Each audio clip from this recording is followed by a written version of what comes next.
one of the big things that's going around now with the F6Bs are putting the 21, the 23, 26-inch wheel on bikes. We got a customer that wants to just do the 21. Supposedly, you are able to mount this on here no problem and move the rear section of Fender, which bolts through these two holes here, allowing you to keep the front half. That's not true at all. It does not line up in any way, shape, or form. We did, before we went on with the wheel, or when we put the wheel on, we did compress. Talking with Bob at Haps, he was telling me some of the issues that he had just doing a whole custom fender.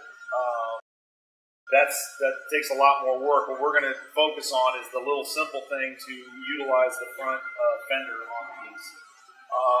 We did compress this down as far as it would go, and you just get clearance. You get about a little over an eighth clearance still on the front. I'm not sure what you get here because it was hard to tell, but it looked like it's still, if you did run the whole fender, that could be an issue if you don't have it really nice and tight.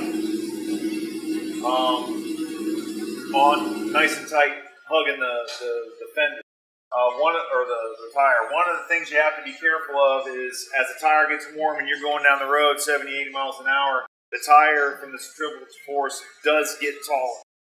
So you have a little bit of a clearance on these crossover lines for the anti-dive and the integrated brake system. We've heard where people have gotten rid of it and used one side. I want to keep this anti-dive and the integrated together. That was just a little bit of tweaking up here as far as making the lines clear. I've got 4 quarters stacked on my tire. That's what I usually like to run and see where we're at. Normally, there is plenty of room on this half of the fender once you get it raised up. But right now, there's a shot of the bracket that I made and the little bracket here.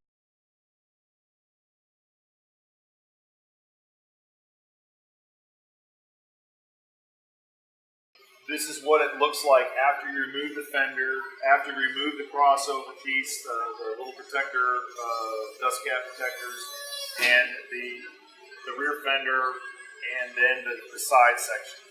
We're going to utilize the fender, what I can, out of these little dust shield protectors, and the side pieces. Apparently what we got to do is raise it up and then tilt the fender just a skosh.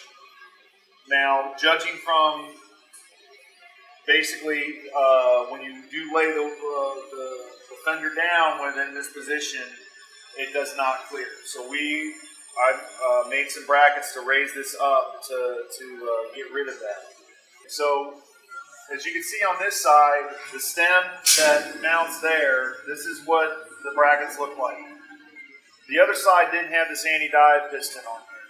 This is what the problem is. I can go 1.5 inches up and it'll be good all day long, but this guy here, I can't quite do that and go up 1.5 inches offset there because this is going to get in the way. So I'm trying to raise the fender to get enough clearance where I can also just adjust it. What I did when I drilled these holes are just a skosh forward rather than in line with the other 2 bracket holes.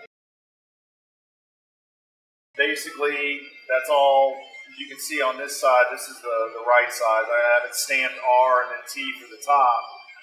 But one set is forward a little bit. Basically what I ended up doing is raising it about 7/8 of an inch.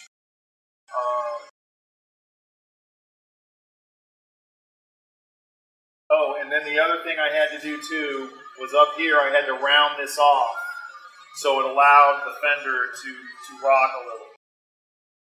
There is a way to use these 2 holes here, what held the back fender on. I cut this back section off. So what we're doing here is we're also going to be utilizing this. So it's going to raise it up and then rock it forward, but you can take a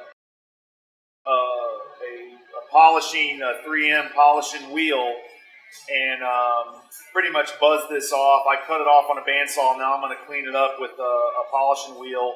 It'll melt it a little bit, but you can clean it up, and it looks OE. You can never tell that somebody went. But you'll have to do little rounded grounds, down here, so it won't interfere and scratch any of the powder, down below on the lower fork. The only other thing I don't like is the manufacturer of the wheel. The hub on the wheel is a little. It's 30,000 smaller than the actual rotor size, so there is a little bit of play. I got washers that would collapse and expand as you tighten onto them to try to help make sure that it keeps the rotor centered. I didn't like that part about it. It had a little bit of play, but usually in a pulley situation, if you had a pulley or a sprocket and you did that, it would end up backing the bolts out because you need to be supported in the middle of the rotor. It needs to be supported. That's something I'm going to call the manufacturer about and see if they can address that. But for now, I've instructed the customer to carry a 6mm with them to periodically check and just keep an eye on and make sure they're not backing out.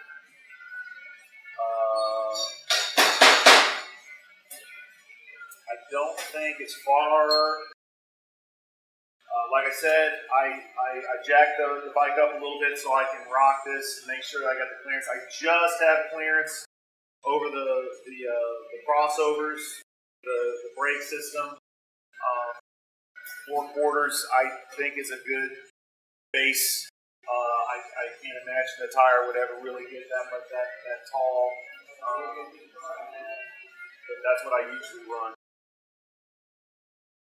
So I will then assemble this with the brackets on